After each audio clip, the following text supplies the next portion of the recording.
Just ఇదంతా ఎప్పుడు ఆయన అన్రెస్పాన్సివ్ అయినప్పుడే.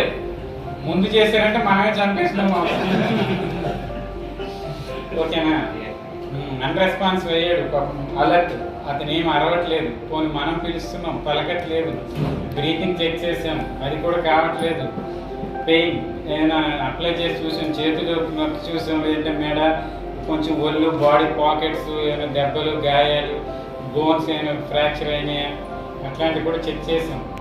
చెక్ చేసి అప్పటికి ఇంకా అతను ఏ విధంగా మనకి రెస్పాన్స్ ఇవ్వట్లేదు అన్న టైంలోనే ఈ సిపిఆర్ స్టార్ట్ చేస్తాం. దీని అన్నింటికి 1 minute 2-3 minutes టైం పడుతుంది అంతే, మనం ఎక్కువసేపు చెప్పుకున్నప్పుడు ఆ పరిస్థితిలో. సో అతని చెస్ట్ మధ్యలో మనం 2 hands ఇట్లా పెట్టుకోవాలి, ఒక చేతిని ఇంకో చేతిలో ఇట్లా పెట్టుకొని ఇట్లా కంప్రెషన్స్ ఇవ్వాలి. కంప్రెషన్స్ అంటే ఒత్తడం. ఇది ఎక్కడ మనకి చెస్ట్ మధ్యలోనే కదా హార్ట్ ఉండేది.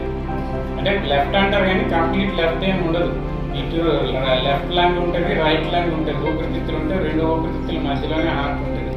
కొంచెం ఇట్లా అనిపిస్తుంది పక్కన ఇలా ఉన్నట్టు, కానీ స్టార్ట్ అయ్యే మాత్రం సెంటర్ నుంచి. కాబట్టి ఈ సెంటర్లో, ఈ చెస్ట్ సెంటర్లో ఏం చేస్తారంటే ఇది బేస్, ఇది పామ్ హీల్ అంటారు. కాళ్ళకి మడం ఎలా హీలో ఈ చేతికి ఇది పామ్ హీల్. ఈ పామ్ హీల్ పెట్టి ఈ చెస్ట్ సెంటర్ పాయింట్లో రిబ్స్ జాయింట్ దగ్గర ఇట్లా ప్రెస్ చేస్తాం. పెద్దవాళ్ళకి ఎంత ప్రెస్ చేస్తామంటే ఈ రిబ్స్ నుంచి 1.5 inch దూరంలో హార్ట్ ఉంటుంది. అంటే ఇంకొక 1/2 inch ఆర్ ఇంచ్, ఒక 1/2 inch కిందకి వెళ్ళాలి, అంటే 2 inches.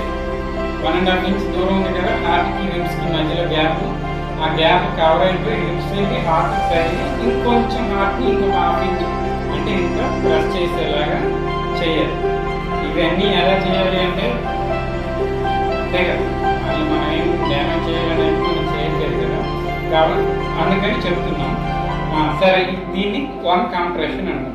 మరి కంప్రెషన్కి కూడా స్పీడ్ ఉంటుంది కదా, ఎన్ని కంప్రెషన్స్ చేస్తాం?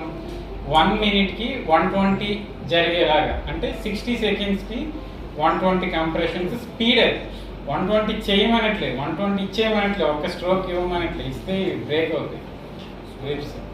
ఎన్ని ఇవ్వాలి అంటే 15 seconds, అంటే 30 strokes ఇవ్వాలి. 30 కంప్రెషన్స్ 15 seconds పీరియడ్ ఆఫ్ టైంలో ఇచ్చి 2 times బ్రీతింగ్ ఇవ్వాలి.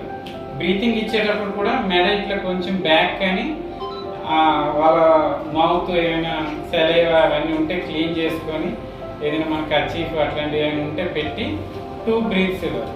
మళ్ళీ అగైన్ 30 compressions. ఇలా ఇస్తే అసలు నాకు ఇక్కడ ఇది నథింగ్ బట్ ఆగిపోయిన గుండెని మనమే దాన్ని ఇట్లా కంప్రెస్ చేసి వదిలి ఒక పంపు లాగా చేయడం. ఈ బ్లడ్ మొత్తం ఫస్ట్ ఈ బ్రెయిన్కి వెళ్ళాలి.